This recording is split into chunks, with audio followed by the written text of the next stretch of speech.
All right, so I think we're live. I just need to double check that we are. I believe we are. Okay, yeah, we are. All right, so good evening, everybody. I'm Dustin Coiner from Southern California. I do the TrackDaz thing and CRA, and I'm on tonight because it's Daytona. I'm just going to get away with calling it Attack Yamaha. Richard Stanboli. We're going to talk about the Daytona 200 weekend. Yay! Yeah, it's There's like one to that. forget, pretty much.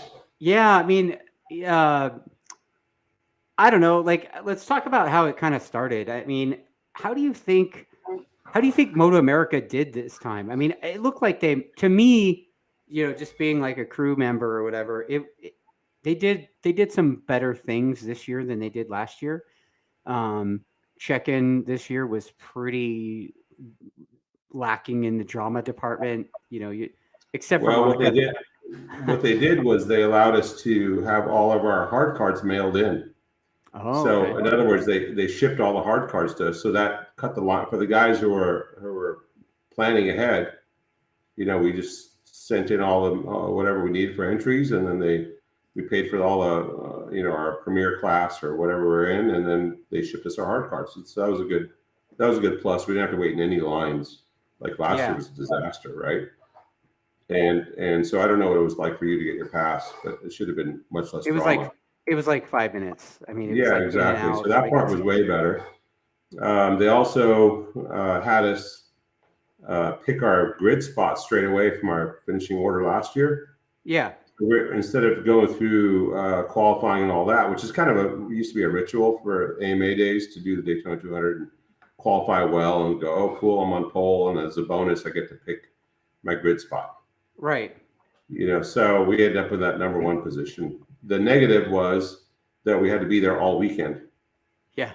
And so from the yellow garages, that number one position is like the full length of the tri-oval banking there, Yeah, it's like a mile, it the seems like. banking. I Yeah. don't So know. I don't know if it's actually a mile, but it sure felt like it. yeah, if you're pulling your big toolbox and stuff like that, it feels like a mile. And I think the guys got a lot of, all the Geritol team of ours, they all got their mileage that day for sure. Oh yeah. Yeah, everybody got their quote unquote steps in, right? Yeah, absolutely. It was it And was a, and then there's Walker who basically he's 100 miles an hour all the time. So I mean, he was back and forth a lot. Yeah, we had the screw. Well, they allowed the fence to be open almost as far as down as they go, so that was also a plus. So you can ride the scooter for about half of it, let's say, and then Yeah, pull it. But for initial setup, you couldn't pull the big toolbox or the generator cart or whatever big right. items. You just had to huff it. So it was a pretty good Right. walk, which was all right. Yeah, I mean, we left most of the stuff out there except I think we brought the big toolbox back every night, right? No, the only thing left out was I think nitrogen bottles and Yeah, awnings. We brought back the the TVs. canopies, that kind of shit. But like the Yeah, the big box, canopies.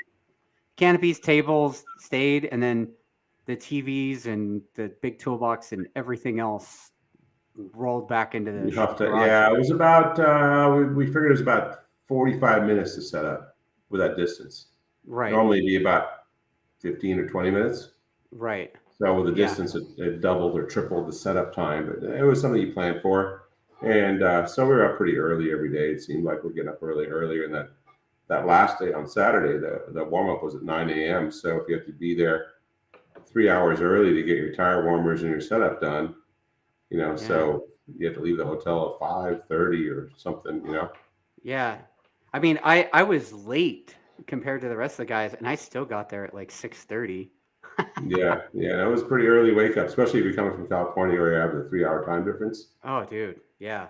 Yeah. Yeah, I I'm think still Will kind of and jacked. Like my sleep schedule's all twisted up still. well, I mean Walker and I drove out there, so it didn't really Yeah. matter. Our street sleep schedule was pretty messed up already. I mean, you figure we got there Tuesday, right? Tuesday night, Yeah. Wednesday, first practice Thursday, Friday qualifying, Saturday race. Saturday night we drove back. Yeah. You So guys wasted no time Saturday night, yeah, right? so early Monday morning we were back at the shop working on super bikes.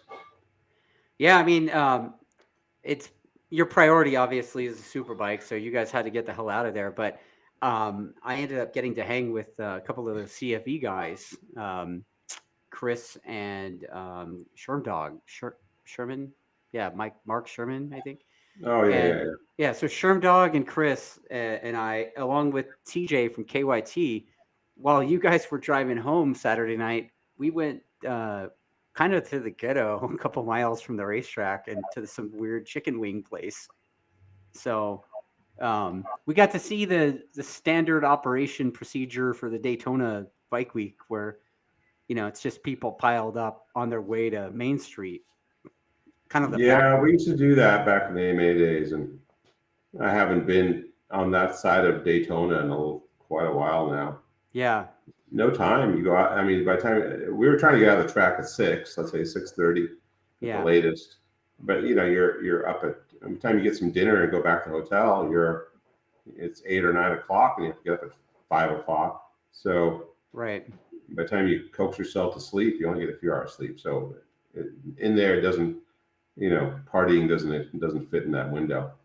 Yeah, I mean, I wouldn't say we partied. We ate chicken wings and watched the show. I mean, it was pretty crazy. There was 4 corners on this street, and every corner had some crazy lifted truck or van or Tahoe or something with massive amounts of speakers. So they had like a sort of like a sound war going on.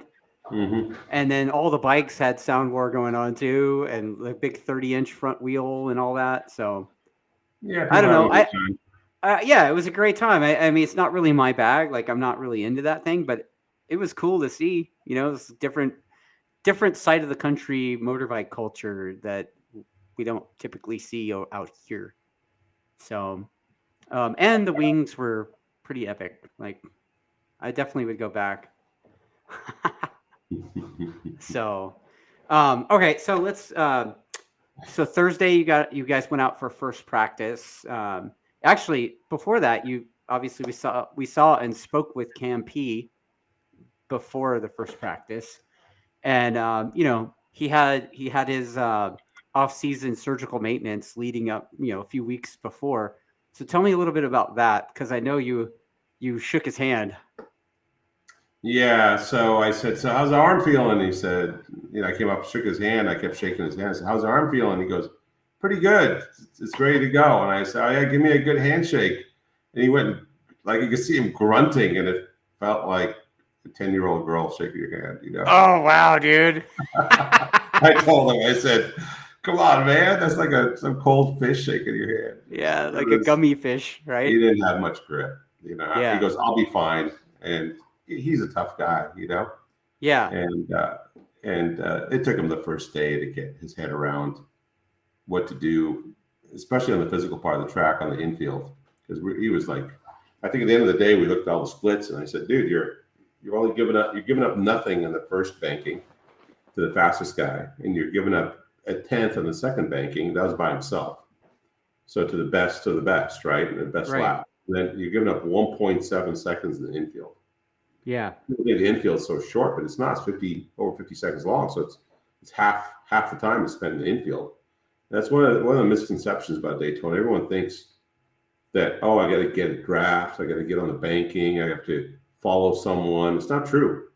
If you're qualifying, you can do a really good lap time by yourself. It's just when you get to the race, and it's only the race that line that the draft might make a difference and slingshot you around for a win or whatever, as you know. right. But it's completely useless when it comes to doing a really clean lap time, especially if people are goofing each other up in the infield. I think Yeah, you saw that on qualifying. But anyway, so the first day, yeah, I think he spent a little bit of time getting up to speed and getting his hand kind of used to the amount of force. So we had to change, and then we were getting a little bit of brake fade, which is really weird. I've never seen that on this R6 before. It would be fine in the infield, then we got on the banking. It was almost like the pads would get knocked back, and he'd go for the brakes, and the lever would come back to his knuckle. So he'd right. overshoot, or he'd underperform on the brakes, not knowing what was going to happen. And so we changed the whole brake system that night after the first day. Yeah, And so there was a lot of things that were going on the first day that were kind of unexpected. Yeah, there was like a auto blipper or something, right? Like there. Yeah, it was the same exact bike we rode last year. Basically, we did 200 miles on that bike and put it in on the showroom, and then we put it back out there again, and he rode it for one test at Button Willow, and everything was great. And then we show up, and obviously it's just Daytona, and then the auto blipper starts becoming hard to shift. So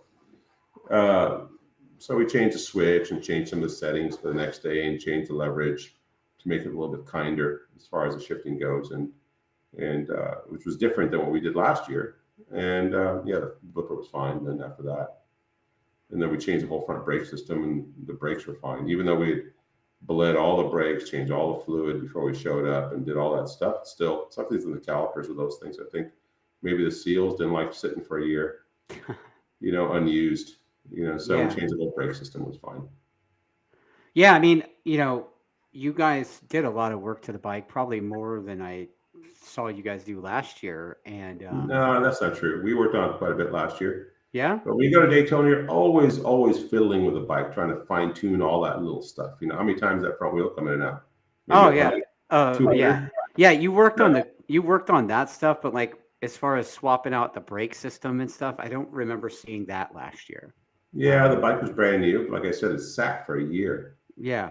And even though we flushed all the fluid out and put fresh fluid in there, yeah, I think the seals just got used to being in a certain place. And so probably what should have happened was we should have taken all the pistons out and cleaned the calipers really good and greased it all up and put it back together, or lubed it all up, put it back together. But it was better. It was easier just to take the whole system off the spare bike and just put it on there. So, I mean, I know that you had fresh engines. You didn't come with the same engine from last year, right? We just did the top end on it. Oh, is that right? Okay. Yeah, so the engine was basically the same. Yeah, those R6s are pretty strong engines. I mean, some of our customers who ride them all season. No shit. Okay. Yeah, I mean, we sold Jake's bike to a guy. He rode it all season. Then we did a number of builds.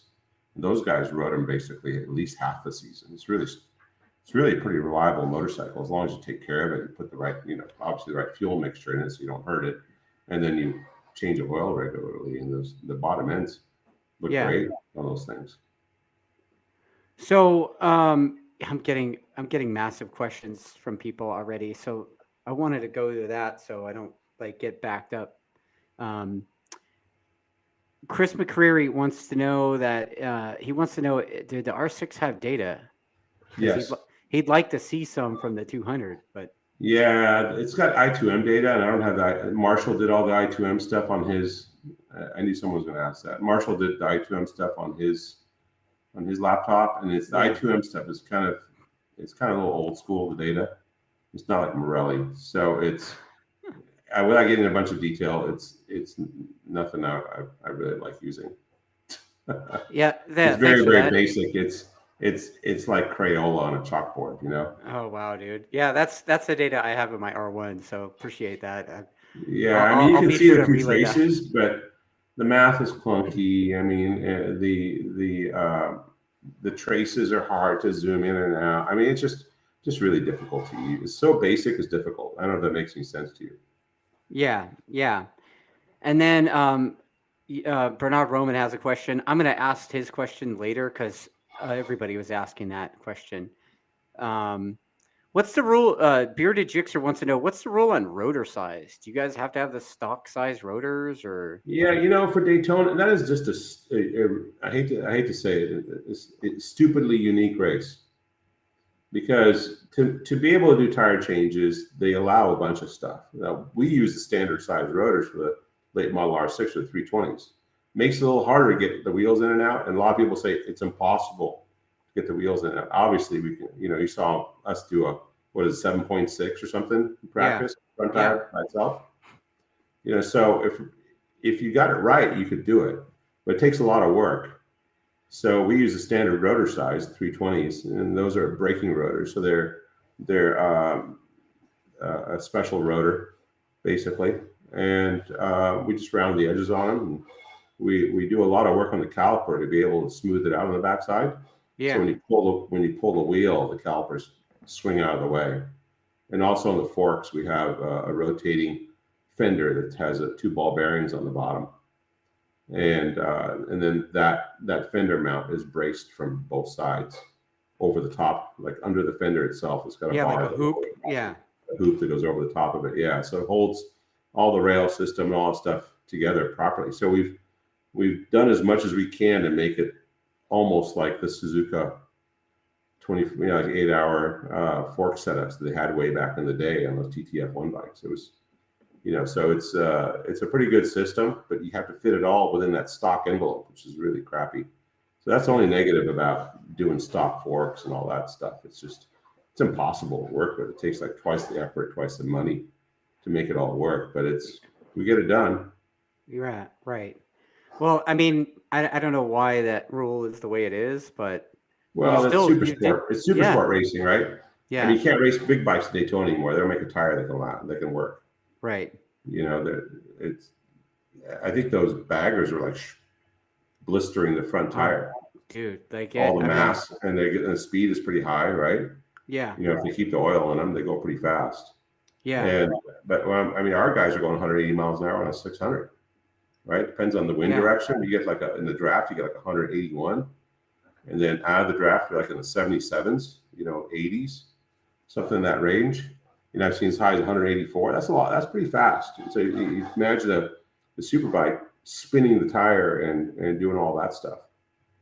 So anyway, first day we dealt with a few teething pains we didn't have last year, which is kind of strange because we rode the bike a little bit. Daytona's Daytona. You show up, you got a little different tire. The bike doesn't react exactly the same. And then you have little issues with the bike sitting for a year. Yeah. Yeah. Well, I mean, that's pretty much how it goes, right? It's Daytona. Like we kept saying, it's Daytona. Daytona's weird, right? Chris McCreary says he thinks Richard is just too professional to be a jerk at the track. I don't know where that's coming from. You're not a jerk at the track. You're serious at the track. I don't know what a fun jerk or I think jerk or what I'll just head kind of jerk. I'll just say it. Like I was gonna save it till later, but basically a lot of people wanted to know what you had to say to Heron at the end of the race. Because we'll talk about that when we get to the last day. We're not there yet, guys. Come on. Yeah, I won't jump ahead. Yeah, so everybody was asking that, so just we calm had down, words. Right? We can talk about that at the end. Yeah, dude. Okay, so you guys did a bunch of work. Like, is there anything different that you did to the bike this year that was, counter to last year? Because I know that. So we changed the combustion chamber shape, and we were able to get a little more power out of it. The negative was that we were in the limiter for so long, because the bike would get to speed pretty quick and then hit the limiter. And last year we didn't have that problem. We barely touched the limiter in the draft. This year was on for quite a while, especially the wind changed direction on Saturday. So the other days the wind was going, the bikes were pushing the wind, and then on Saturday it was a tailwind coming down past start finish. So, which was unfortunate for us because the way our quick change stuff is kind of set up for one sprocket. Yeah. Otherwise, you got to change how the derailleur works on the back and the swing arm length. Because we're almost at the end of the slot, so you couldn't really put a tooth taller in there. Could have gone a bit shorter, but you couldn't go taller. So we decided, instead of changing the whole bike and the character of the bike, we'll just deal with it, hit the limiter. But in the draft, it was pretty bad. You could see it. He'd accelerate really hard through the first banking. Yeah. And then once he got into the second banking, and then he was getting on that flat, and then leaning headed towards the start finish, the guys would just rack up on him pretty quick because the thing would just stop on the limiter. Yeah, I mean he was mentioning that last night, but I didn't realize he said he was on the limiter for quite a while before. Yeah, it was about a second and a half or something like that. Oh shit! Marshall would have better info on that. So it was in Bike there night. quite a bit. The problem is that even though it shows that you're in the limiter, there's a soft limiter that hits before the hard limiter, so you're actually losing power before you even get to the limiter. That makes sense to you. So the last few hundred RPM, that's why you see a RPM graphs. They kind of roll over before they hit hard, like a horsepower graph. Yeah. And so that way you don't blow past the limiter. They have a soft limiter and a hard limiter. And it's pre-programmed in the kit ECU. And if unfortunately we didn't have any way of changing that RPM, it'd been nice to add like 200 RPM to the engine just for that last run. I think would have been better on speed. For sure, the bike has the capability to get there. It's really fast in the infield. He can outcarve anyone in that infield section. When he was. Anyway, we can drive on. So the first day, we had a couple of issues. The next day, we showed up swinging. Right, he was like fastest right away, and I think we ended up finishing Q1 or Q2 as in P2. Right. So he didn't get a draft for anyone, so we're like, okay, that's pretty good. He did a 48, 48.6.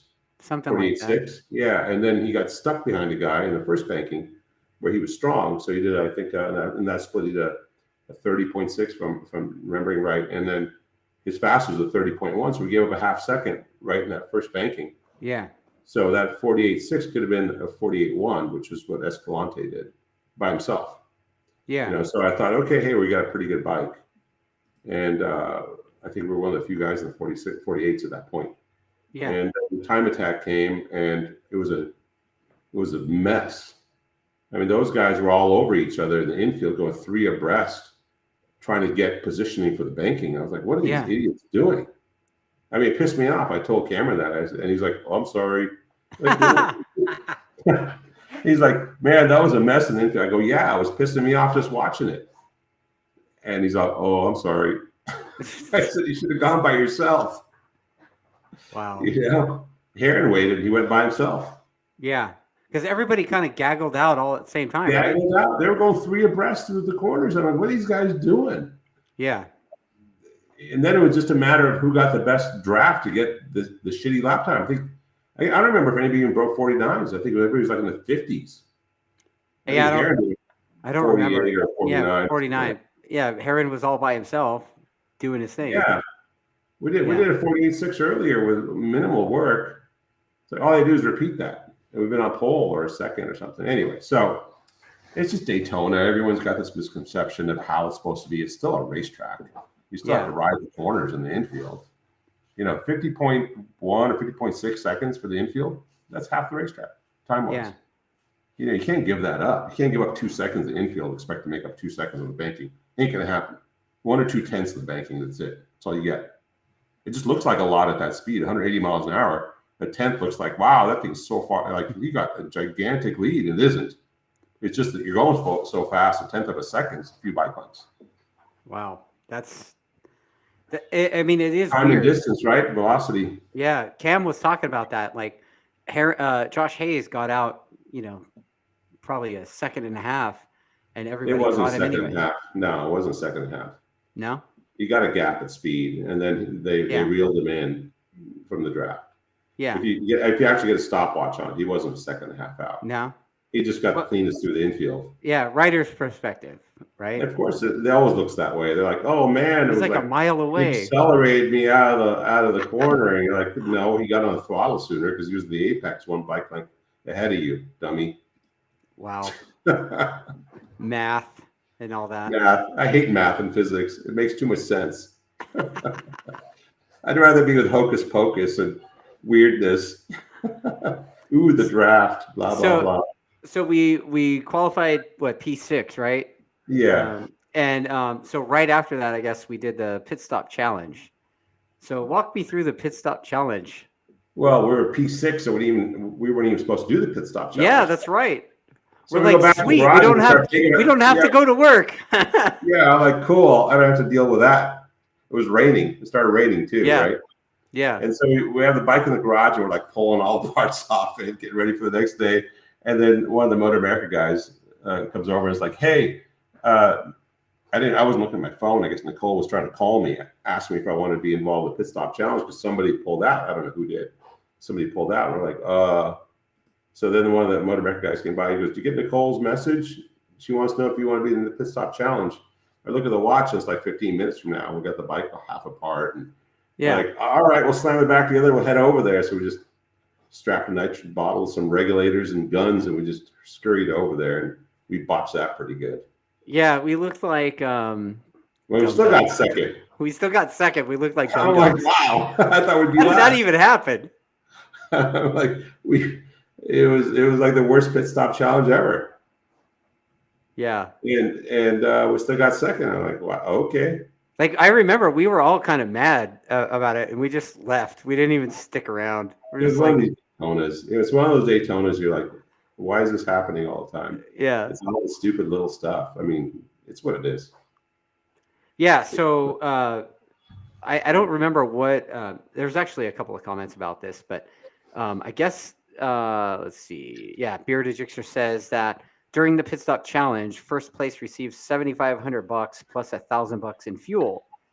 So is fuel provided for the pit stop team challenge thing, or teams have to provide their own, or how does it work? For the pit stop challenge? Oh no, like for the race weekend, I guess. Because you buy it. It's a spec fuel. As soon as they started going to spec everything, trying to make it all fair, all they did was just destroy everybody's budgets. Because at Daytona, because it's not a spec tire, guess what? We can call Dunlop and get tires. We can call Pirelli and get tires. We probably call Bridgestone and Michelin and get tires. Right. You can choose whatever tire you want. You know, we like to align ourselves with Pirelli because we have that. We like the cooperation headed towards World Superbike. Right. And you know, I told Tony and Hunter that at Dunlop, even their boss was like, it's nothing personal. It's just that they can't support us the way that Pirelli can headed towards World Superbike. Right. And plus Pirelli makes a damn good tire.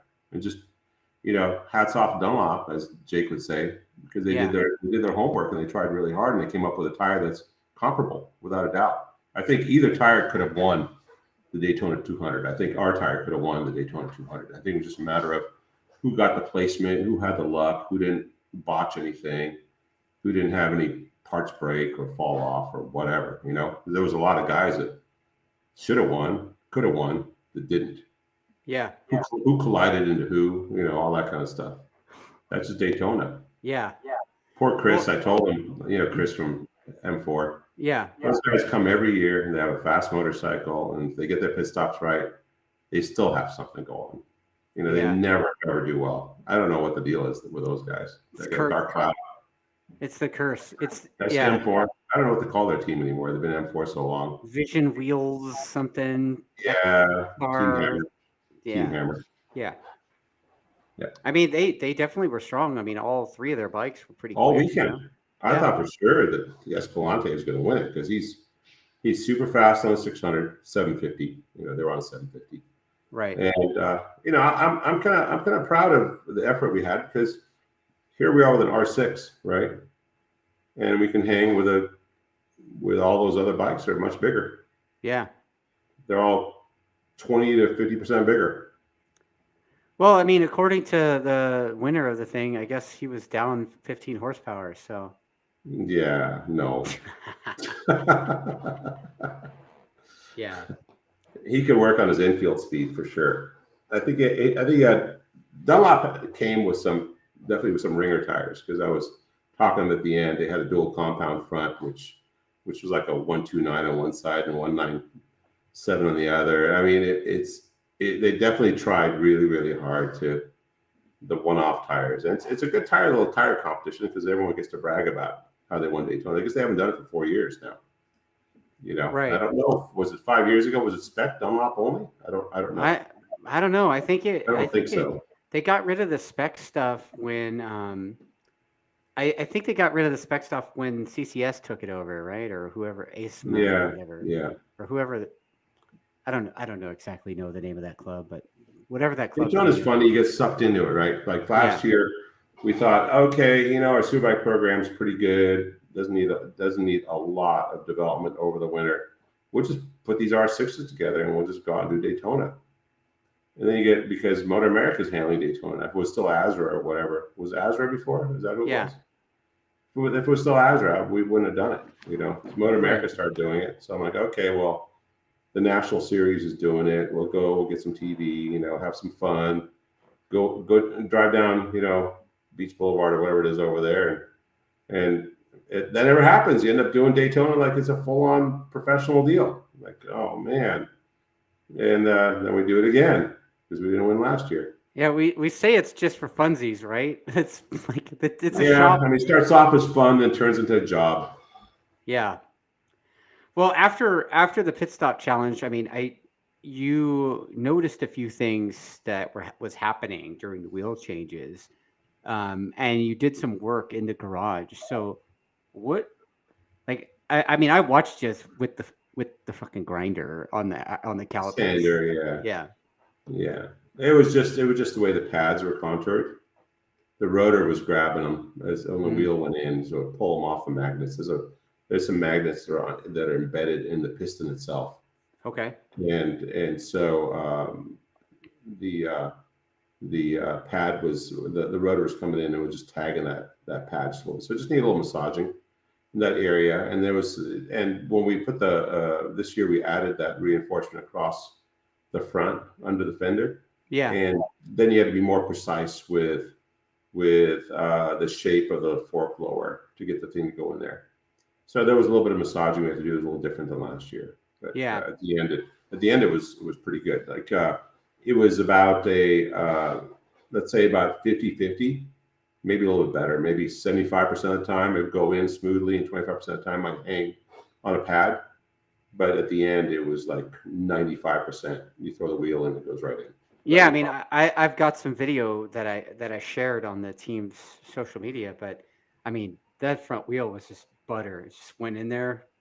You chuck the other pulling one. it out is super duper easy, even with the 320 rotors. You know, a lot of our R6 guys run the smaller, older model rotors. The small one, I can't remember what they are, 290s or 300s. Something. I mean, they're small, and so it's super easy to get the wheel in and out. But you know, we prefer to be able to cook through the infield pretty good with some good sized brakes. You know. Yeah, and the rear too. I mean, you know, once we all got Walker to dial the speed down a little bit. Yeah, like intentionally do it slowly. He actually went. Like, we were timing him. It was like 12 or 13 seconds, and when he did it intentionally slow, it was 8 seconds. Yeah. So with stopping and then putting on the stands, taking it back off. I mean, you're in the 10s pretty easily. Yeah. You know, so I didn't practice. I think we did 10s. Yeah. It's just we never got a chance to show it because we had some drama in the race. Right. Well, I mean, every pit stop that you guys did was fast. I mean, you know, and I say you guys, I was there. I was on the other side of the wall. What am I talking about? Right? Yeah. You hold the fire extinguisher just right. Yeah, dude. That was a big improvement in lap times. Yeah, exactly. You know, well, it's because of my involvement in the Westby Fire Department. Yeah, I saw the hat there. Yeah. Engine 11. Yeah. So funny about that. You know, after that thing blew up in that garage next to us, you know. Yeah. We got that logo there. Yeah. I wrote an email to Motor America about the different batteries. I called Teague and I said, "Hey, Teague, who's the tech director?" I said, "Teague, you really got to do something about these batteries." He goes, "Well, write something up. Send me an official email." You know, I said, I can't see other teams doing it any better than the Westby guys with these batteries. Right now, the battery thing is all open. He goes, "Well, should we homologate the batteries?" Like, I don't know if you need to go through all that. I said, "You just need to have a proper motorcycle battery in there, and not some model airplane battery. You know, some NiCads hanging off. Remote control car battery. Yeah, remote control car battery in there, hanging off the side of the bike. Blowing up."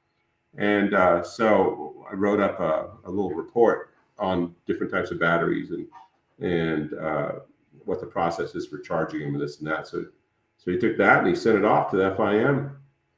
And now I think Supercross is getting rid of those batteries as well. Yeah. So kind of the Westby guys almost burning their bike down, kind of caused a big safety flag. Yeah. I mean, you know, and rightfully so. I mean, imagine, you know, it could have happened to the Supercross team or any other team, right? They could be driving. There's a couple pro teams, Supercross used them. Really? Yeah. So anyway, the Supercross guys are looking at it. I don't know if the World Superbike guys are going to look at it. I'm sure MotoGP guys are on top of it anyway. But we talked about it. It's in the garage at Coda once. One of those starters blew up. Yeah. electric starters. It was for the Tech 3 team when they were on Yamaha, and made the sprinkler systems go off of Coda. Flooded the whole garage and the toolboxes and all that. Yeah. That was 2000, what was that, 12 maybe? 13? Yeah. 13, I think. First year of MotoGP at Coda. Yeah. All right. So anyway, yeah, you're wearing the hat. Yes. Well, West P Fire Department. I was the fire. Yeah, Engine 11. Yeah. It makes sense. Right? And you know what? It was fun because Chuck, Chuck is Chuck, right? So you got to catch Chuck in the right moment. And he was a super good sport about it. He's like, "Oh, cool. It's a hat. I thought you were going to make a shirt or something." So he already knew I had something up my sleeve. And truthfully, I had something else planned too. I just ran out of time, man. Like, I was too busy, but I was going to make, I found on Amazon, you could buy adult firefighter hats. And I was going to put the sticker on the front, like the hard hat. The helmets. Yeah. The red helmet. Mm-hmm. Yeah, the hat's better. Yeah, but the ball cap, this is like this is the fire department's like casual wear or shit, right? So yeah, it was pretty cool. Irina from Lieto Factory made these for me, so pretty cool. Anyway, so we did all the pit stop challenge. You got all the grinding and all that shit sorted, and we came out and did pit stop practice in the morning, right? Mm-hmm. On Saturday morning, 4 or 5 nonstop.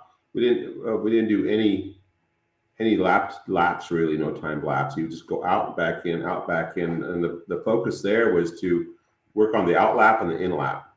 Yeah. So last year we looked at because it was him and Posh last year, right? And Posh just beat him out of the line by 7,000ths of a second, and even though our pit stop was better, his last run he was taking it easy, going past all the back markers. So we ended up losing on that end. So we did a little bit of analysis on what he needed to do, and it's just like typical stuff. Your best plan is it always goes to shit as soon as the first bullet's fired. Yeah, you have a perfect plan till you get punched in the face, right? Yeah, until the first bullet goes zinging by you, the plan goes to crap. Yeah. So it was the same kind of thing. So we had a pretty good plan going into it. I mean, we just went by the procedure, do all your in and outs, practice going in and out. And, I mean, Cameron's a tough guy, but I think the hand really played a role as well, the arm. Yeah. Yeah. The rate, all of our pit stops in that pit stop practice were pretty strong. It was like, shit, man, we've got this thing dialed. And yeah, but the other teams too, they really stepped up this year. I mean, I saw that pit stops were pretty good. Yeah, the Hayes team was practicing his pit stops next to us, right? And he looked like he was in the 12-second range, 10-second range. And it's not just that; it's how fast they attack the first lap. Last year, like I was saying, we made it 4 seconds on the out and in lap, along with that 10-second pit stop, whatever we did last year. Yeah. So you can make up 4 seconds on someone who's being lazy, on the out lap. But with guys like Hayes and Heron and even Escalante, I'm sure those guys hammer that out lap because they have some urgency. Yeah. And there's other teams that just had a tough time. I think Danny's bike, they got the quick change stuff stuck in the front wheel. Yeah. So they couldn't get the wheel out. So I don't know if they cross-threaded it or whatever, he told me. So he just rode the rest of the race with one front tire. So there's not much you can do when your tire is bald. Yeah. Or it has no more rubber left on it. So there's a lot of teams that's Daytona. You go there and then you put your best foot forward, and sometimes, you get your foot stuck in the door. I mean, or you could be like Sheridan, right? I mean, Marias, he had a big crash in practice or whatever first day, and his weekend was over. Foot. His ankle, his weekend was over before it started, right? So yeah, it's a real bummer for those guys. They fly in from around the world. Yeah. None of those guys are local Californians, and he bent that bike up good. I've never seen an R6 swing arm with a swing arm. The wheel was like in 60 degrees in that thing. Oh yeah, bent the whole thing over the right. It had a rear wheel steering. Yeah. Yeah, it had a big crash, and yeah, I mean, again, it's just the way it goes. Sometimes the first race of the year, Yeah. and a lot of people are anxious to get going. I think Marias was in that group last year. Cameron was leading and Yeah. just got beat at the stripe. And Marias was in that group and he got third. So I'm sure all the front runners, Patch, Marias, and ourselves are thinking we're going to win this one. Same with Hayes because he finished fourth last year in that same group. So they were all thinking we're going to win this one. Heron never got a chance to run because he ran out of fuel last year. Right. So they had a shit year last year. They turned around this year and had a good year. Yeah. Well, you were talking about Cam being a super tough guy. I mean, I'll be honest with you, man. Like I with the KYT guy, the KYT Mafia or whatever, all the KYT guys went to dinner on the first night, and Sheridan went there straight from the hospital to dinner with us. Yeah. Tough guy, man. Like he was in a walking boot, no crutches. Dude's a badass. Like, it's pretty impressive to see how tough these guys really are. I mean, he's a midget. He's probably got no weight on that ankle. Well, there's some of that too, but I mean, I've seen Jake have really big crashes that should have hurt him, and he was walking around like a champion. I mean, even last year at Daytona, right? I mean, he was hurt pretty quick. That messed him up pretty good. That punched him pretty good. But he got his back. If I remember right, his back was really hurting. So being a tuck on the banking just was not possible. Yeah, but he still got up, walked down the pit lane, got in his bike, and tried to make the start. That's you can see it on his face. Ferocity, right? Yeah, you can see it on his face. He's really grunting. Even on the bike. For sure. But it's just like the testament to like how tough those guys really are. People don't realize these guys they're kind of lunatics. Like most people would not be able to get away with what these guys are doing. Handling pain and everything else. Anyway, so tell me a little bit about what the fuck happened. What was going on that caused the early pit stop? So we had just a normal start, and then I don't know, a few laps into it, he started putting his hand up, and we're going, what's going on there? The engine failing? That's really weird. Yeah, that's not normal. You don't normally put your hand up and let 5 guys go by, and then you put your head down again and go. And then he was on the banking, and speed's okay. It's the same as anybody else, pretty much. Even if you got a shit drive on the banking, it was still in the high 70s. I go on. Couldn't really figure out what was going on. So we're looking real close to the monitor and trying to figure it out. And then he finally signaled to come in. And he came in, and all I could hear him screaming through his helmet was like, I can't ride like this. The rear is hopping all over the place. I can't ride like this. We throw wheels at it like we would normally. I'm like, go. Get out of here. We don't have time to argue with you. He's like, and you can see he's like, fuck, shit. And he lets the clutch out and takes off. I go, he's pissed. Then he went out and did, some pretty good lap times. Like 50s, 49s, or whatever he was doing. 50s, I think, low 50s. Can't be that bad, whatever it was. Maybe it was a tire. So we started looking at the tires and stuff. And then I didn't really know exactly what it was until the red flag. And he said that the slipper clutch quit slipping. Oh. And I think it was hopping like crazy on the entries. You could see it on TV too. Yeah. So then I started watching a little closer. And I think Pridmore and those guys were also commenting on how much chatter it had. And when he was leading a couple of laps through the infield on the restart, on the 10-lapper, the Daytona 10, the Daytona 215 or whatever, 217 or whatever ended up going. Depends on who you were and how many laps down you were. It's the weirdest set of rules I've ever seen. But anyway, so I started watching it, and sure enough, that you could see air under the rear tire when he was back shifting. So he had to kind of, and the red flag, I said, I don't know what's going on with the clutch. We'll figure it out. But obviously, you got to race the bike. So just do old school style. Just cover the clutch with your finger and just take a little pressure off it when you're going in the corner. That's what we used to do when we rode, right? We didn't have slipper clutches. So you just let the clutch out, and chatter like crazy. But we also didn't have blippers.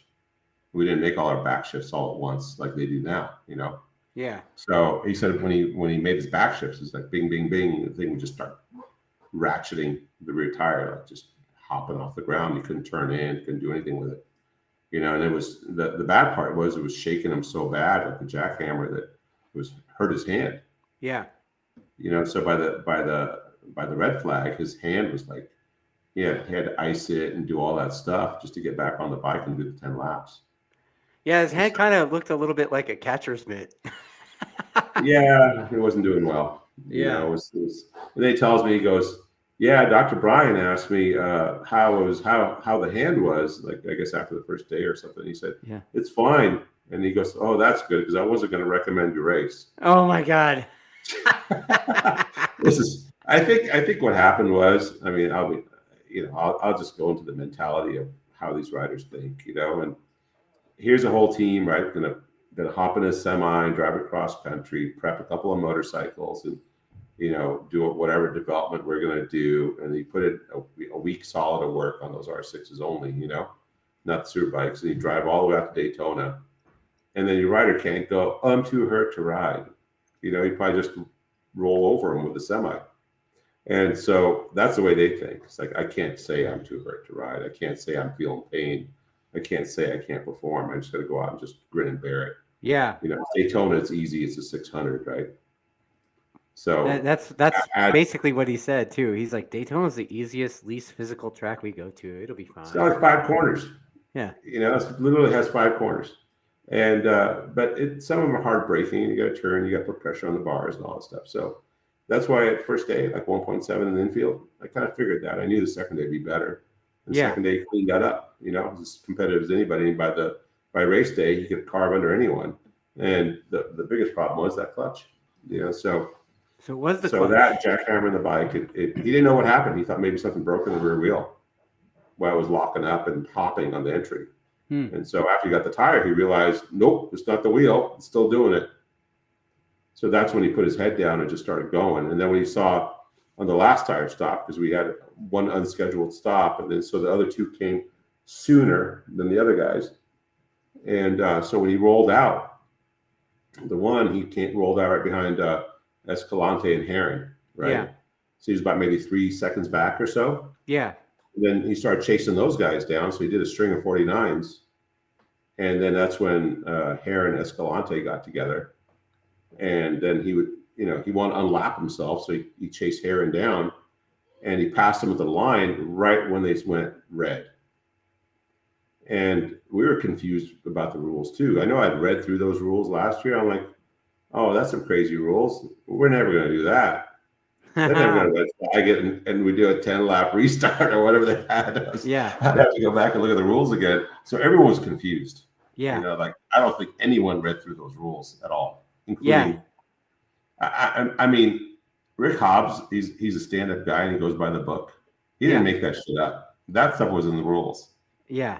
He didn't all of a sudden go, oh, it's 10 laps. We're all thinking FIM, normal Motor America sprint rules. You go back a lap or whatever they do, or the one's finished, you run it in the order you're in. Yeah. So technically, I mean, we unlapped ourselves right when they threw, like, Heron and Cameron went past. Cameron drafted Heron right by start finish. Yeah. And I watched it with my own eyes on TV. It's like, boom, he was ahead by about half a bike length as they crossed. And right after they crossed, it was like red flag.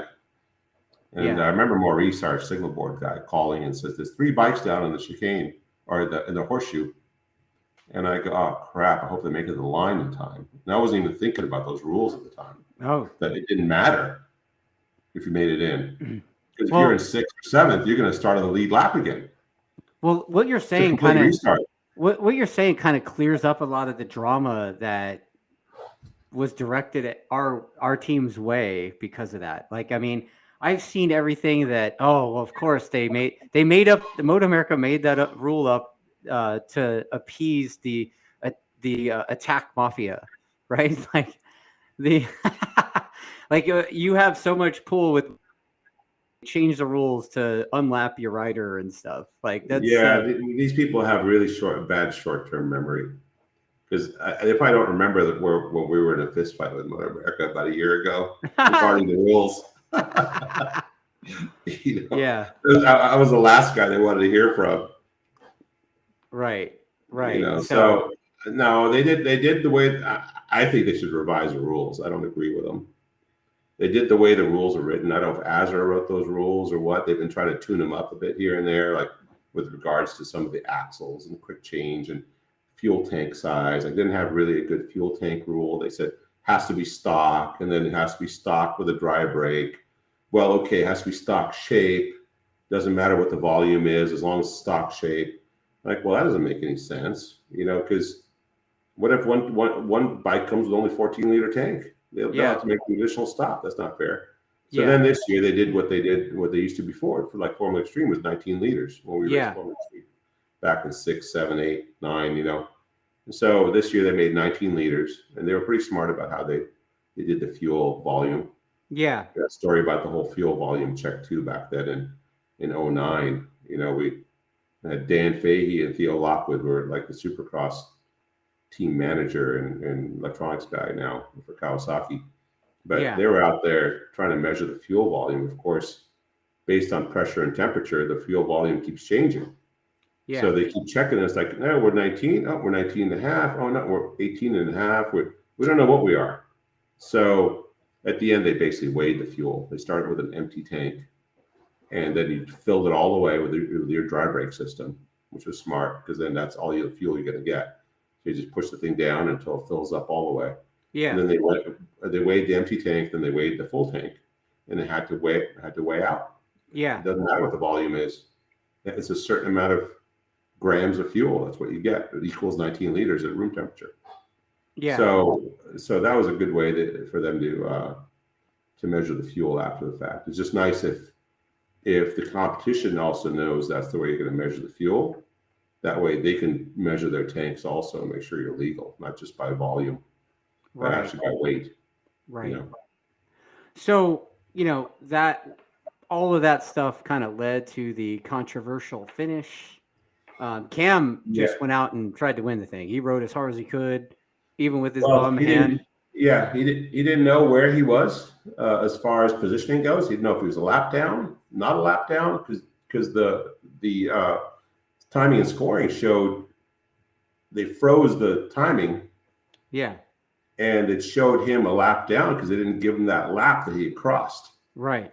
With Herring.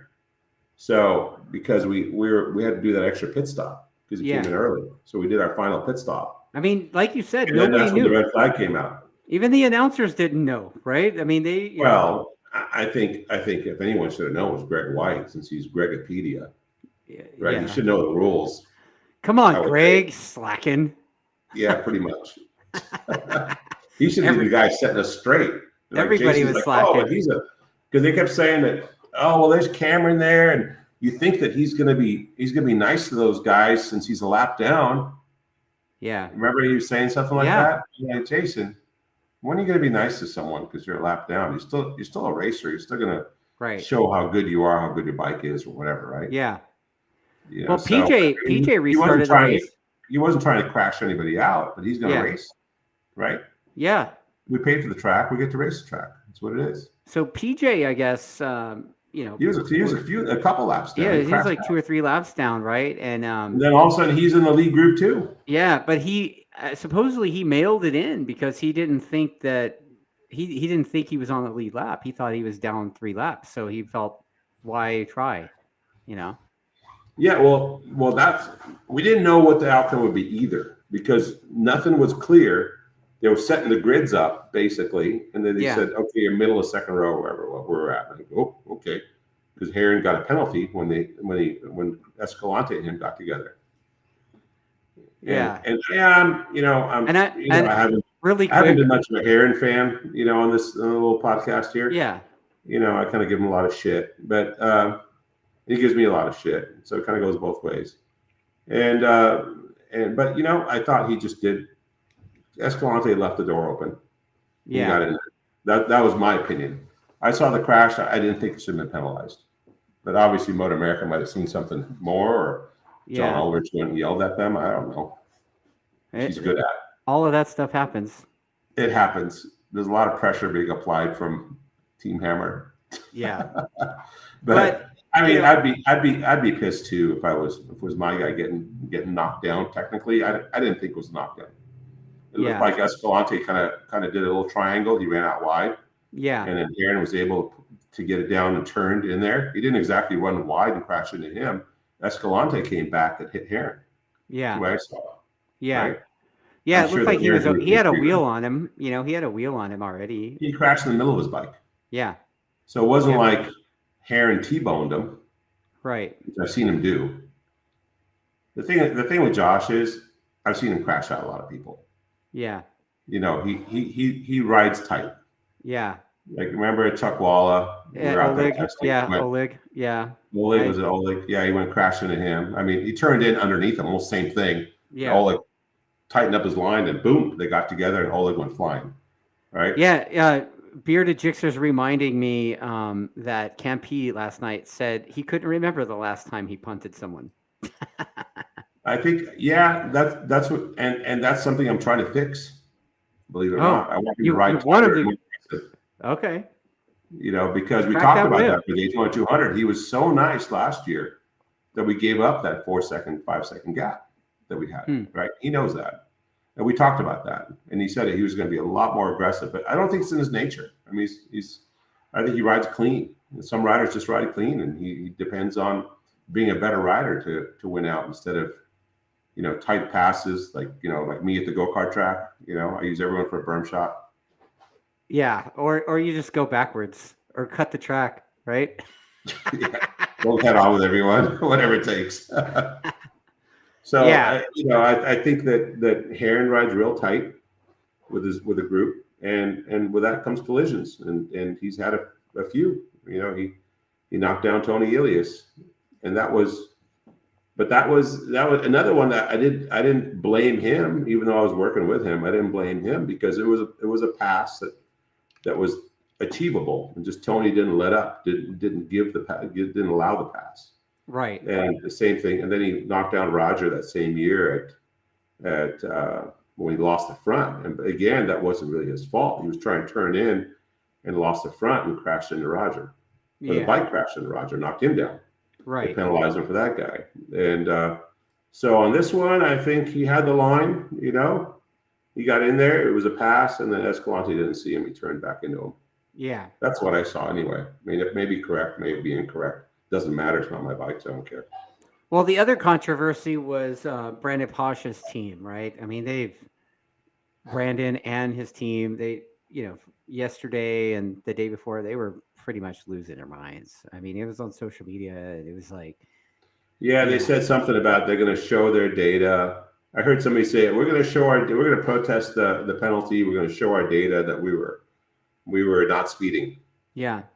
I said, I hope you got GPS data, because just having the pit limiter on doesn't mean shit. Yeah. Because if you didn't program your pit limiter properly, right, guess what? You could be speeding. We could program our pit limiter. I mean, we kind of saw them ripping past us and down. Well, you would have seen them. I was concentrating on trying to figure out what was wrong with our bike and how we could remedy it remote control wise, you know, or the next pit stop.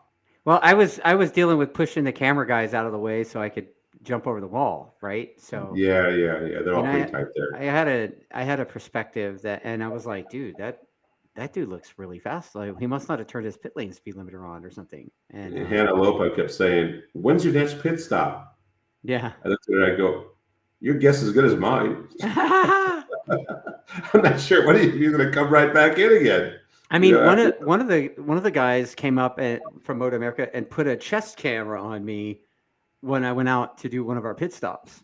So I was like, okay. They wanted to put it on Marshall, and I'm like, dude, if you put a chest cam on Marshall, all you're going to get is the fuel tank because it's right. Yeah, that would have been dumb.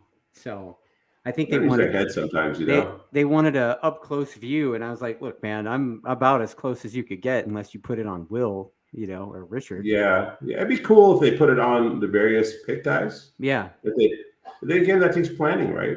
Yeah. You know, so if they know that certain teams are going to run up front, which they should put a few chest cams on some of the mechanics. Like, oh, here's the rear axle guy for Ducati. Here's the front axle guy for, you know, Yamaha. Right. And you get some pretty good perspective. The bike stops in front of you. The axle goes in, axle goes out. I mean, axle goes out.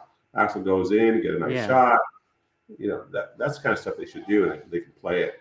But I don't know what the chest cam is. Was that live or was it just some recording? I think it was a recording that they're going to use. Well, that's later. no good. You want to do it live? Yeah, I don't think they had it connected live. They could have. I don't know. I didn't Probably see not. that. Probably not. You know, I mean, we used the Insta360 on the boom cam in practice, but I didn't want to jeopardize our team's effort by having. Oh, come on! What are they going to do? Take points away from us? You know, I mean, They didn't even pay points. Daytona doesn't even pay points. Well, they paid money. I think Cameron won 15. They're not going to take the money away either. They probably just slap your hands. Go, don't do that. Give me that camera. Okay. And also, I had forgiveness. I also had a head camera on, and during one of the pit stops, the first one actually, I was setting up and I was grabbing the stuff to walk over, and David Swartz was standing there in our pit, and he grabbed me by the shirt like he wasn't gonna let me go, and I'm like, he's like, you can't go over there with the camera, and I looked over, and I was like, this is a fire extinguisher, asshole, like. So, like, I had to like fight off Swartz to get over the wall. Trying to help you. He's probably trying to help the team, you know. And trying to help. Like, hey, you can't hop over the wall with the camera. Right. You get disqualified. But I didn't have a camera. I had a fire extinguisher. Yeah. So I don't know what the deal was with Posh. I guess he was speeding. I mean, yeah, pretty obvious if they got you on radar or whatever if you're speeding, right? Yeah. Versus what your data says. Like I said, if it was GPS data, I could believe it. If it's just RPM pit limiter data, right, doesn't mean anything. Yeah. All right, so let's get back to some of the fan comments before we go into fuck it. Let's talk about the podium. Like, did you know immediately that we had finished third? Because Cameron clearly didn't know. Well, we knew because they were posting on the bottom of the timing and scoring screen. That Posh had a speeding infraction. Oh, okay. And we knew from strategizing that the speeding infraction cost you 15 seconds. Yeah. So I knew there was third. I was just waiting for the thing to flip to third when it came in fourth, and it flipped to third. And I said, all right. And Will had already gone off to Park for May to stand the bike up. And so it was a little bit confusing for Cameron because he didn't know about the speeding infraction. Right. We did, right? So, but the weird thing about that, which again is in the rules, is the speeding infraction was before the 10-lap restart that everyone gets to be on the lead lap again. Right. Even though you're 2-3 laps down, like PJ or the other guy, what's his name? Was on another R6. Anyways, a few guys are 2-3 laps down. I think Cameron was the first guy a lap down / on the lead lap based on when they threw the checkered, when they threw the red. So if it was past the line, then he was the last guy on the lead lap. So he was sixth, or seventh, I think. And so then he got pushed up one position because Herron got penalized 6 positions for bumping into Escalante or Escalante bumping into him. So he got 6 positions. And then, of course, Posh had to serve his 15-second penalty. So you can imagine if Herron didn't get that 6th position restart red flag, and then they put it, and then the race ended, then he would have gotten a time penalty of 15 or 20 seconds or whatever. Yeah. They would have lost the race. Right. So that team kind of lucked out too. Yeah. So we're all in the same set of rules. Nobody made these rules up. I didn't think that we're going to be a lap down. I've never been a lap down at Daytona ever. Right. Not since the 90s, So I didn't we didn't go to Daytona and go, hey, Motor America, can you make a special rule that if we're a lap down, we can be on a lead lap again? Wow. That's just laughable. Somebody's got that kind of conspiracy theory crap. They probably believe there's a tunnel from here to New York underground. Right. Yeah. Or who knows? The Earth is flat. Some certain president blew up all the towers in New York. They probably believe all this unbelievable crap. Right. That totally makes sense. Yeah. All right. So anyway, here's the question. Everyone got to start on a lead lap again, which blew me away. Yeah. But then it's the rules, right? 10-lap race. I remember reading about a 10-lap or something restart, but I didn't remember about everyone. It's like a fresh race again. That it starts in the running order that you were in. Right. Which makes no sense. In World Endurance, I think they ran aggregate times, which is confusing the fans because, if you have a restart, the guy who was a lap down or 20 seconds or 30 seconds starts 30 seconds back, even though he might be right on the tail end of a leader. So they're going, right. Yeah, well, he's in second now, but he's really 30 seconds back. So it really puts him back in eighth. He's really racing for eighth. If you can make up another 2 seconds, it's really confusing the fans. Yeah. I mean, this way kind of works, but it's also confusing to the teams. I mean, everybody was like, a lot of questions I had. Actually, I have one guest or one person that said, let's see here, something about the RTFB. Yeah. Peter Hively was like, did you read the fucking rule book? I mean, before the race? If so, you must have been the only one.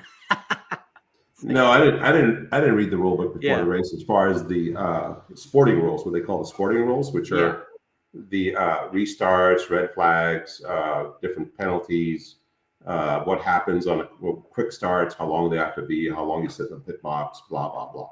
All that stuff. Change your, you read rules like, can we change the tires during a red flag? Can we add fuel? Can we work on the bike? All those kinds of things you read, right? Yeah. Because you always think the sporting rules are going to be kind of FIM standard, since we're supposed to be an FIM standard racing organization. But this whole ASRA, AMA, mishmash of you got my chocolate and my peanut butter crap, that it's just weird. So we're all like, wow, this is a really weird race. Yeah, man. Yeah. So here's the question. Many people we're running around a lap down. I'm thinking to myself, I've never been a lap down. This is really weird. Yeah. Let me pinch myself. Am I really here? It was strange. It was a strange race, man. It was like we went from being excited to being like kind of bummed. Like, shit, dude, what's going on? It's Daytona. It's racing, though. You can't take this shit seriously. If you did, you'd probably commit suicide.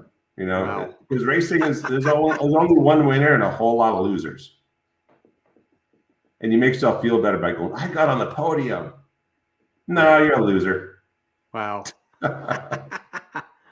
All right. So lots of people have asked this question. What was it? Because everybody saw it. What was it that you said to Aaron at the podium? I just walked up to him, grabbed his arm, said, congratulations, man. Yeah. That was it. He had a shit race last year and he won this one. Yeah. And he was kind of shocked and looked at me and he said, I'm really sorry for all the stuff that went down last year. And I go, it's a new year. I started walking along. Yeah. Then he grabbed me and congratulated me on some personal item. Oh, wow. And I was walking around. I said, oh, thanks. I just kept on walking. You know what? That's, I mean, we both have kind of shit on that guy here. And, he's still going to be a bonehead. You know that. Yeah. He can't change his stripes. He is still him. Right. But, that's his nature. He's kind of a bonehead, so, but I'm impressed with him. That one event, I wasn't going to go and ruin his moment of winning the Daytona 200.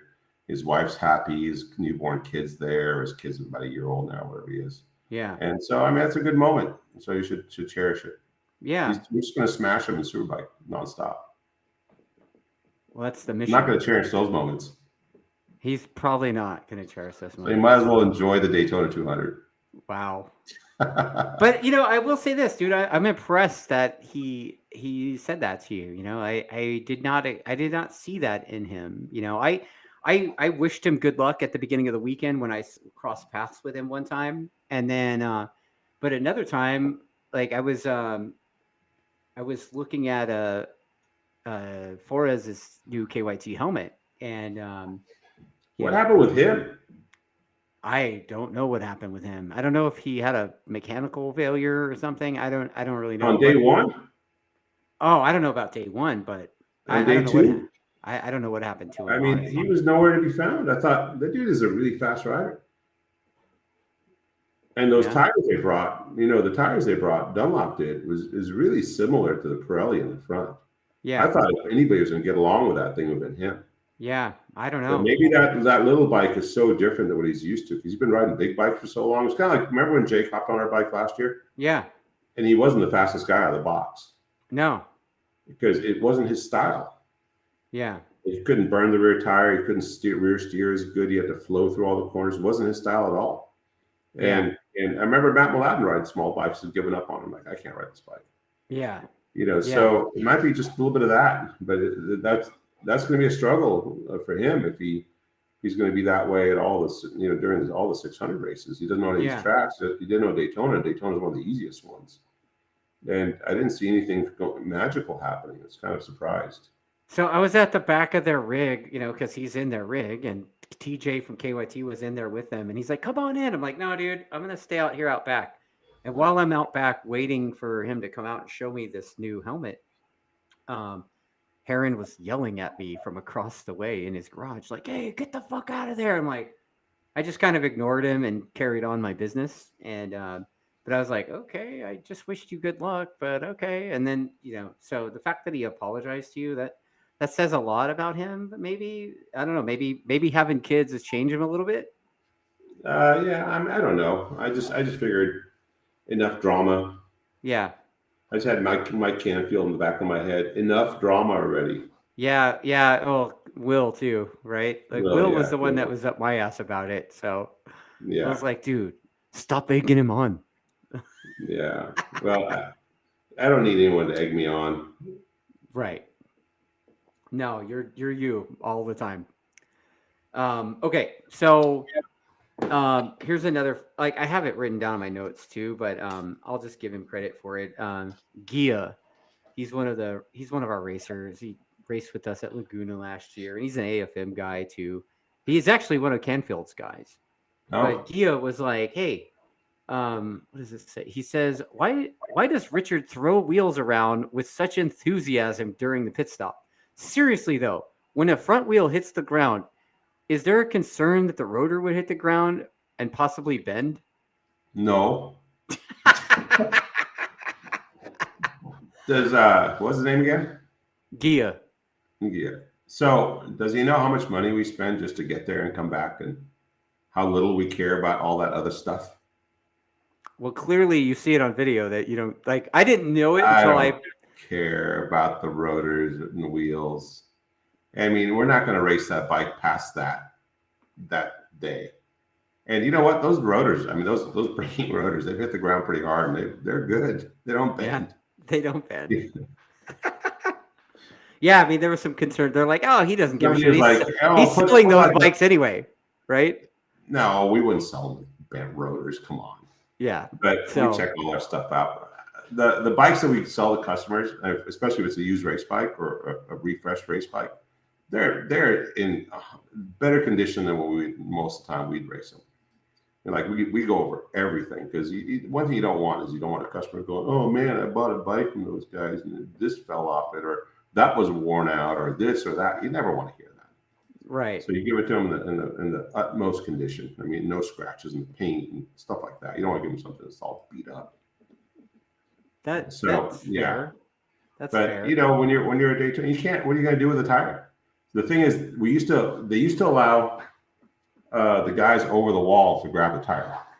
So you'd roll it over there, and somebody would just grab it, and it would be pretty rare it fell over. But then they said anyone leaning over the wall is an additional guy. So they didn't care so you couldn't have any tire catchers in the wall. For the longest time, since the AMA days, you had the same configuration basically that we're doing now, but there was always two tire catchers in the wall. They would catch the tires. So with that gone, what are you going to do with a hot front rotor tire? You're not going to land it on a pillow. You're not going to land it on a piece of foam. That rotor is just going to melt through it. So all you can do is flop it outside. Yeah. I mean, they took away the tire carriers. I was standing there hoping that shit didn't catch fire, so I wouldn't have to hit Marshall with the fire extinguisher to knock him out. Yeah, exactly. While he's on fire. But so I didn't see any of that until I downloaded my video from the 360 camera. Well, Marshall's our data guy, right? Yes. So he for exercise he lifts laptops. Right. Very light ones. Yeah. Yeah. So it took him a few tries to figure out the fuel tank. Yeah. I'm not saying he was weak, but he had to get his whole body weight into it. I'm not saying he's weak, but he's but kind of weak.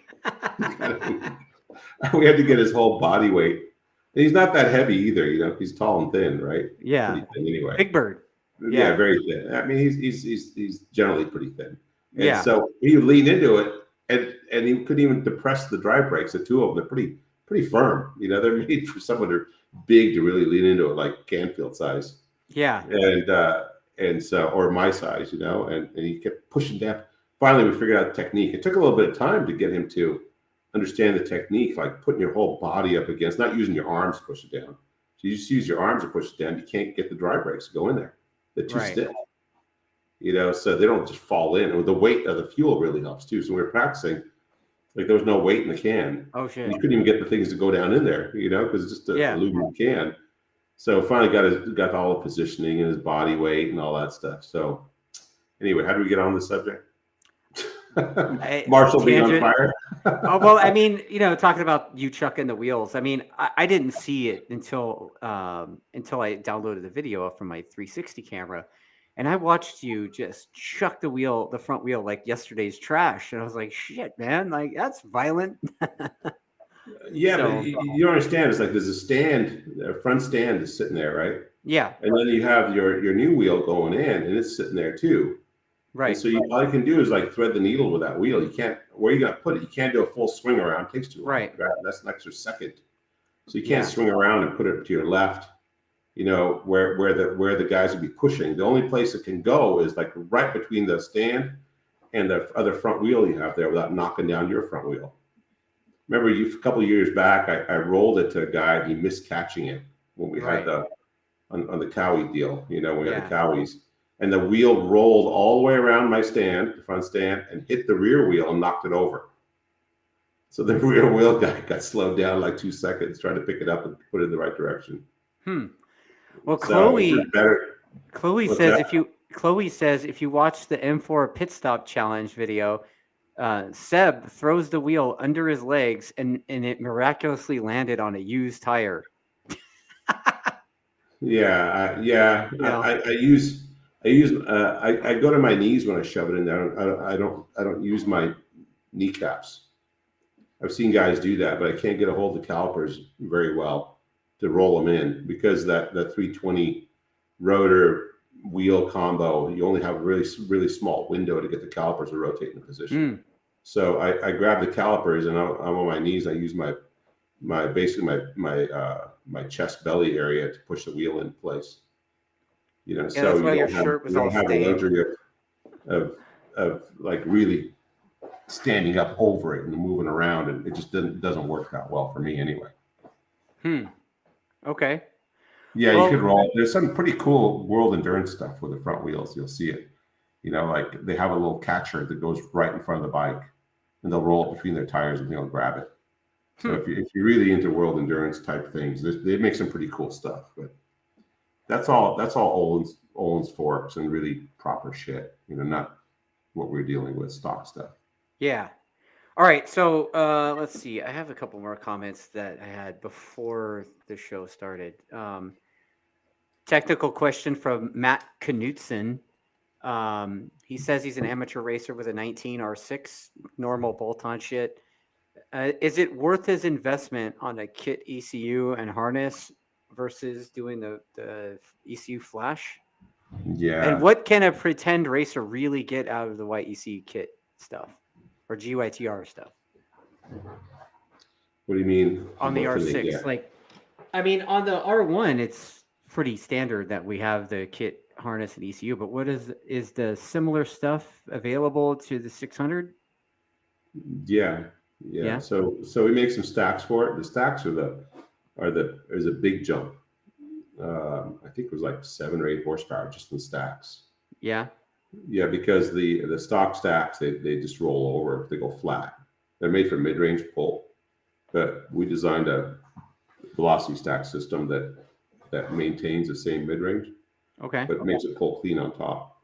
And what about the ECU though? Is the kit ECU Like, what do you like? What's the difference between like the flashed ECU versus the kit ECU for the? We went over this with the R1. So with the kit ECU, you have a lot of pre-built maps in there that are really tuned for racing. Okay. Same exact thing as the R1. So you got all the engine braking and all that stuff designed for racing application. So years and years and years of R6 development goes in these ECUs, and then if someone wants to flash their own ECU, maybe it's not as troublesome in a 600 because you can run the thing 1-to-1 and probably get away with it power wise. But on an R1, it's terrible. You got to go out and develop all your own stuff. So you have all these tables that are available to you, and then now you're trying to build your own torque maps with these tables or throttle maps or whatever those guys open up. And half the time, the flashing guys don't really know all the math that's happening behind the scenes in the ECU. Like, what is that torque map really doing? And what happens to, let's say, traction control and wheel control and all those other gadgets that those bikes come with. Yeah. I think it's better just to have something that's just proven. You just put it in and go. Do you really want to be a software developer or do you want to ride your motorcycle? Yeah. Which one do you want to be? Exactly. If you want to do software development, then flash your own shit and just sit on the side of the road and play with it all the time and don't ride. Well, I think that's a pretty good answer there, Newts. Sort it out, buddy. Call the shop, order some. I think they have them in stock. There you go. Boom.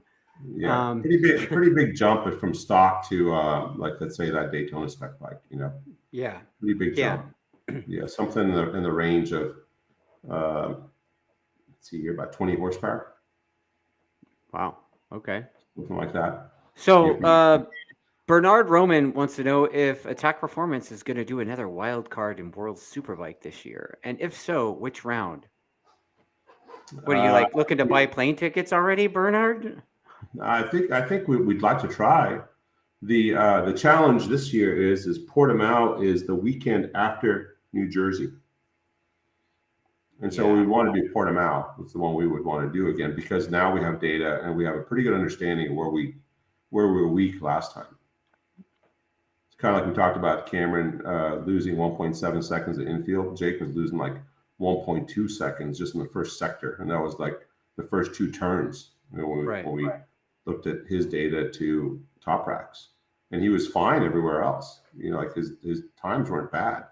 We lost so much time in that one downhill braking zone, and that the way it tightens up in turn 2.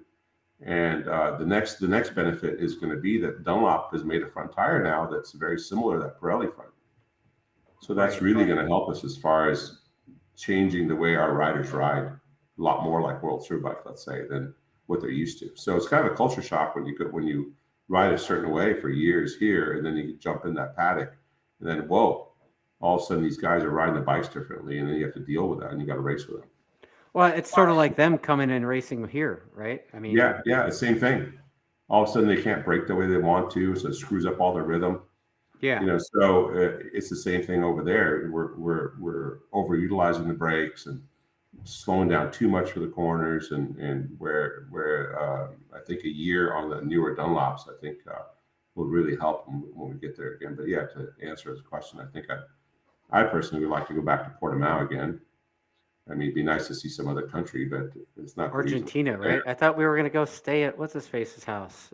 Yeah, I mean, we could go to Argentina, but we don't know the track, and it'd be a lot more difficulty, I think, to get the bikes down there where we kind of have a setup now, as far as putting them in a crate and shipping them off Portimao. So we'd have to fly them out though, basically on Sunday night and have them land on Tuesday, and the team would have to fly out on Sunday night as well. So there wouldn't be any championship banquet or whatever. Right.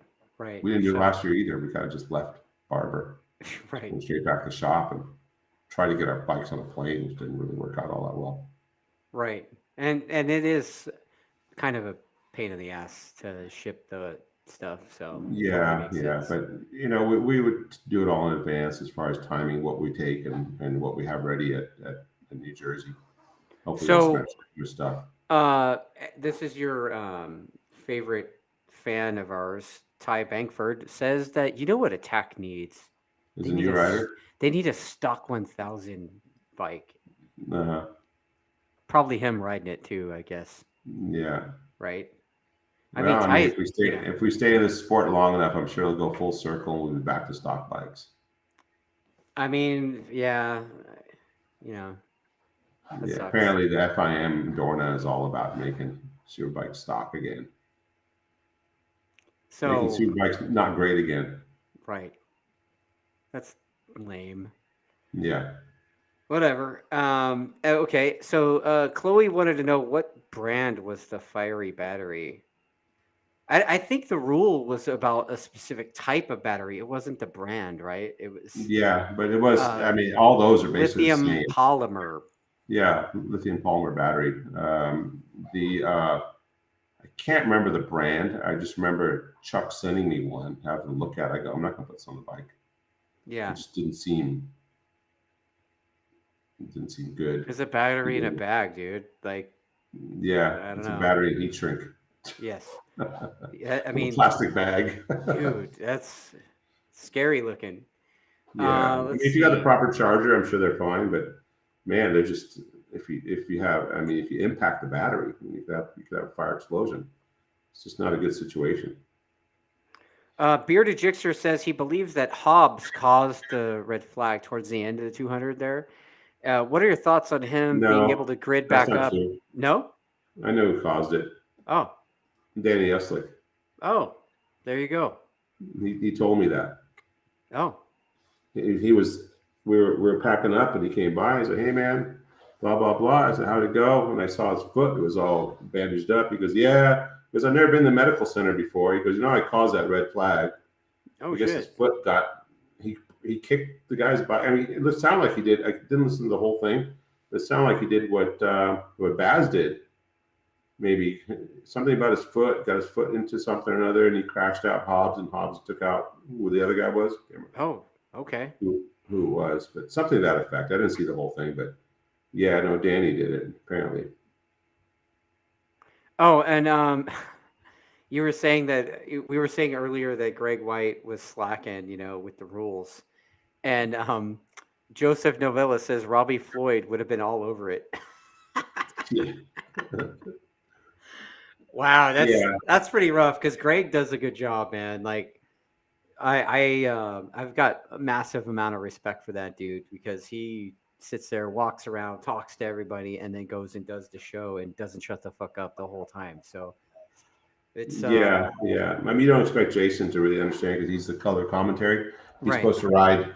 He's supposed to understand the riders and what right, they're going through and their technique and yeah, you know all that type stuff. But yeah, yeah, you would think Greg would know what the rules are. But it was the same thing in World Superbike. They were I don't remember if you saw the last race, but Lowe's had crashed or something, and he wasn't able to ride the bike back to the pit, and they had a red flag, and they were talking about how they're rolling out the spare bike, and they were confused as to why he'd be able to get on the spare bike, but he wasn't able to ride back to the pit. Some weird rule like that. hmm. So their announcers were a little confused too, and that's the World Superbike level. Right, right. Okay, and then let's see. Yeah, it's really confusing to give laps back, but not erase the time penalty. 848 Evo says that. Yeah, that's weird. I guess if you do an infraction, then you're gonna have to pay the penalty one way or the other. Right. You know what I mean? And but so I look at it this way: you have to earn a certain amount of laps to be able to do the restart. So that means that race counted at least to get you a position on the restart. If that makes any sense. Yeah. Like those 52 laps we didn't count for anything other than it was like a qualifying session for the 10 lapper. It was a 52 lap qualifying session. So if you think of it that way. So Yeah. if you did something wrong in your qualifying session, then you get gridded differently. So that's where the penalty comes from. Okay. So if you want to think of it that way. Yeah, and that novella Only I guy can justify those rules. that novella guy also says Josh is a quote character that Motor America needs, love or hate him. He's like NASCAR's Dale Earnhardt. It's kind of funny. I heard that's not the first time I heard that, and I was kind of saying that he's kind of like a WWE or F heel, right? Like he's like a cartoon character of the bad guy, like he kind of likes to be the bad guy. It seems like, or the bad boy or whatever.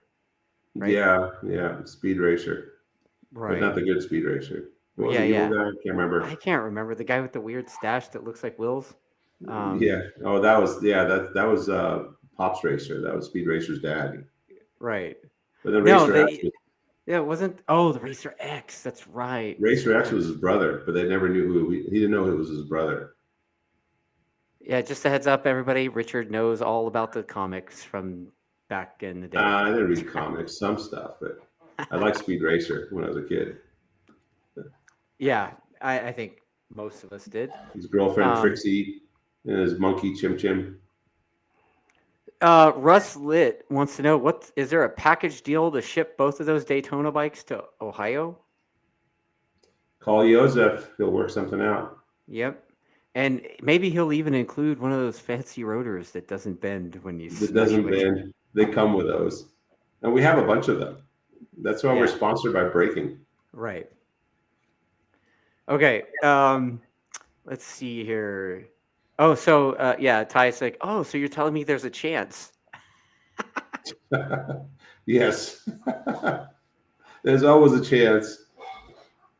There was a lot of question about Rocco Landers walking around. Like, I guess he was walking around hoping to pick up a substitution ride or something. I guess his program hadn't put together the money to go racing, so they just not at all, or just Daytona.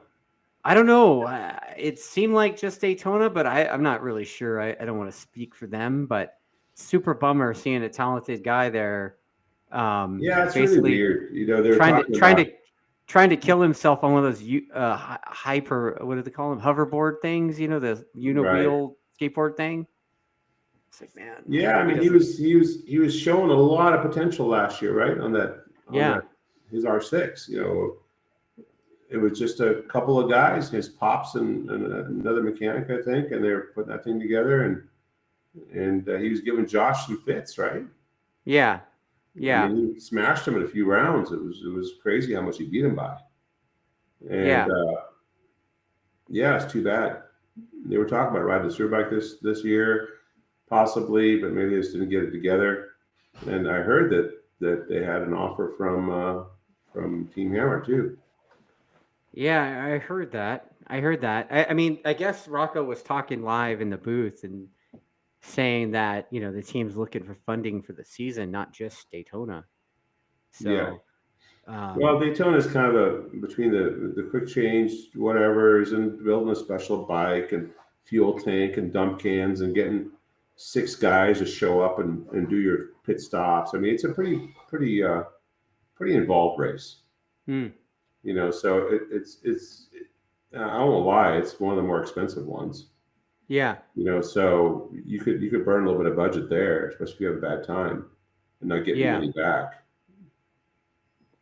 All right. So then, you know what, man? The last thing I wanted to talk about is, you know, we cracked wise. We constantly kind of crack wise about the bagger dudes, but I will say this, that it was pretty impressive to see those gigantic things do the lap times that they were doing at the front.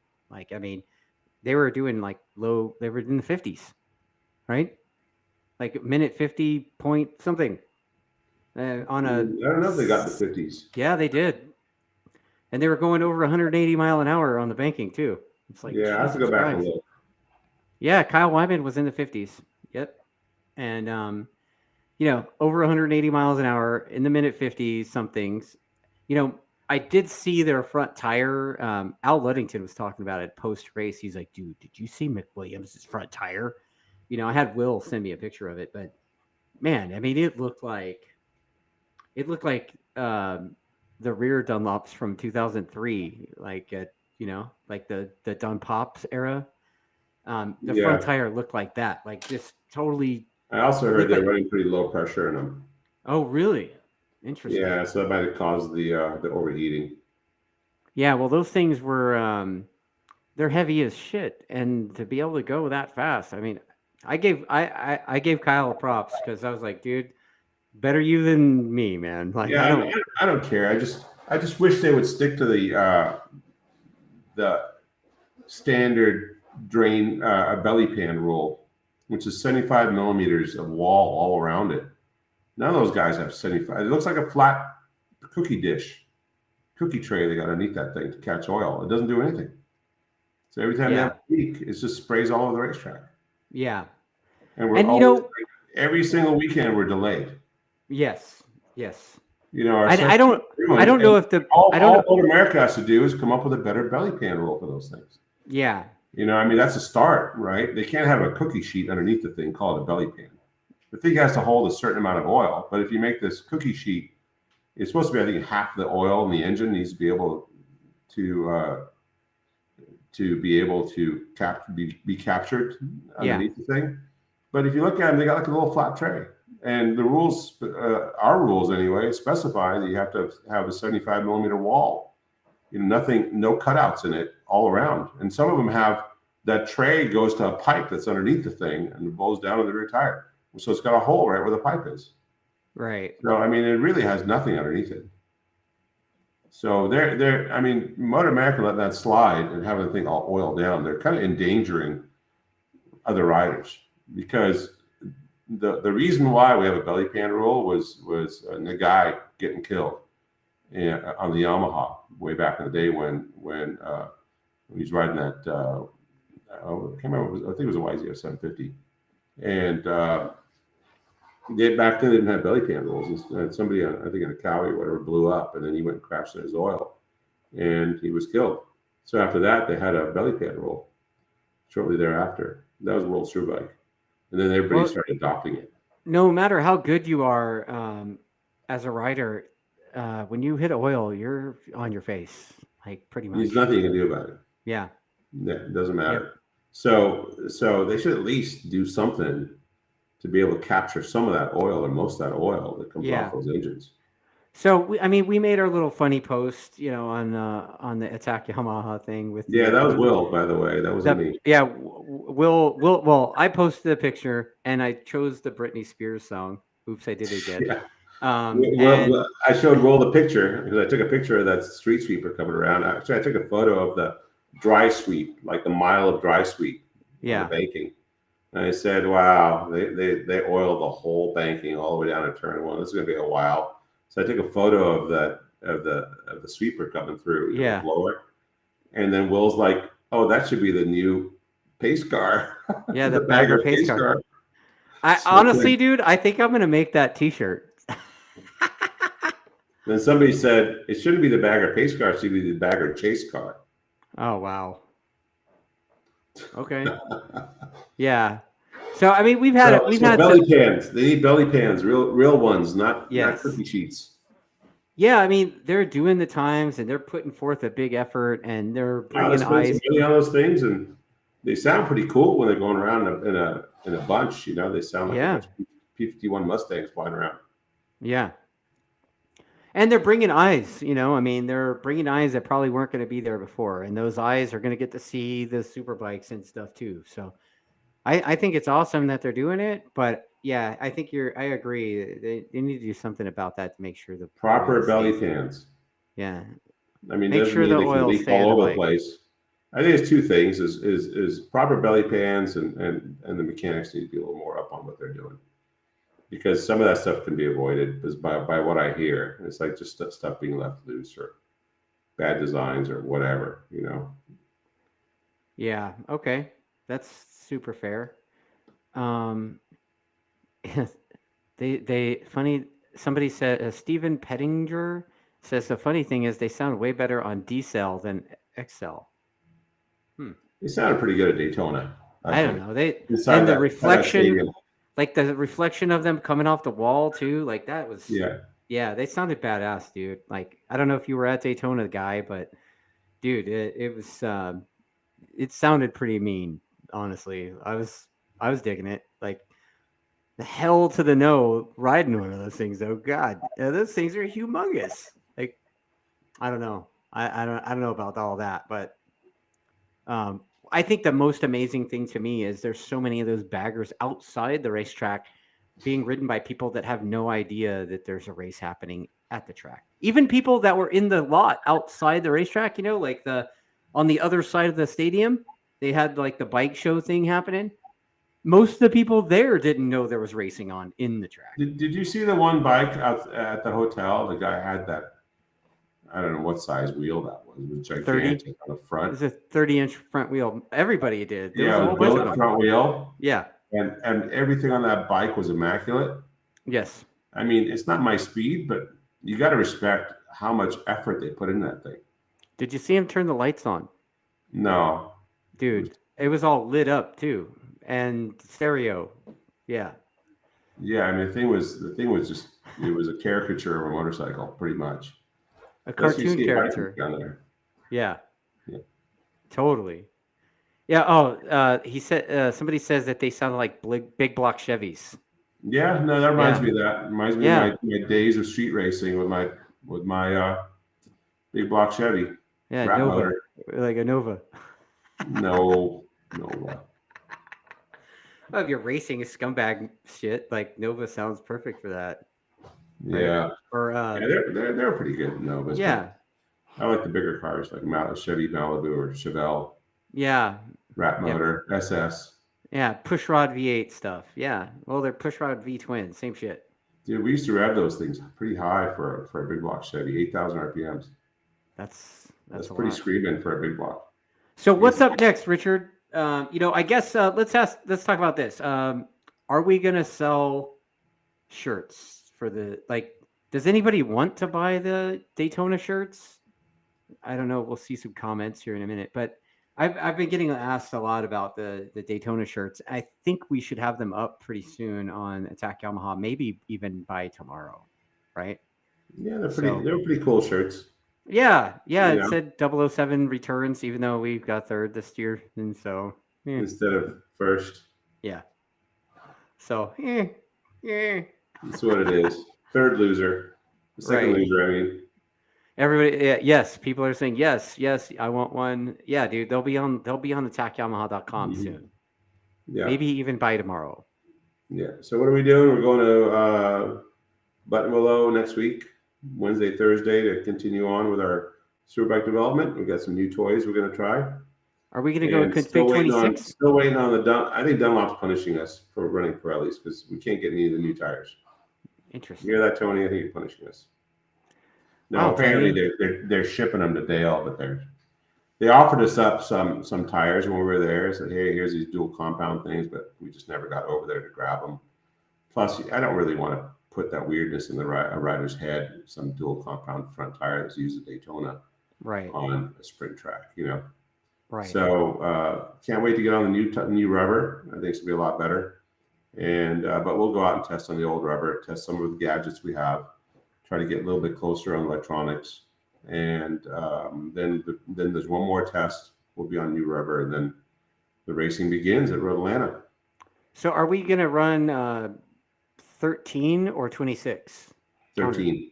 We're going to run 13 again. Okay, cool. Yeah, standard pattern. We're working on acceleration again. Okay. So we ran 26. We're working on the front end, and we got that pretty well sorted. So again, we're working on. Try to improve some of the braking, turning efficiency of the rider and the motorcycle. And so we're going to go back again and work on acceleration over bumps, like we've been doing with the new swing arm link combo. We have some other stuff to do with the suspension to make that work a little bit better. And then we'll work on various launching things and things like that. See if we get the jump on the competition, at least for the start of the race, because the sprint race is so important to get that start. Yeah. No drafting matters in sprint racing. Right. Yeah. All right. Just go. Well, you know what, Richard? It's been fun. Thanks for the chat, dude. I think I'm going to let you get back to work. We're running like almost an hour and 45 already, dude. So. Oh, really? Wow. Time flies when you're not having fun. I mean, having fun. When you're talking trash for whatever. Yeah, no worries. All right, man. All right, dude. Thanks a lot. All right, we'll see you.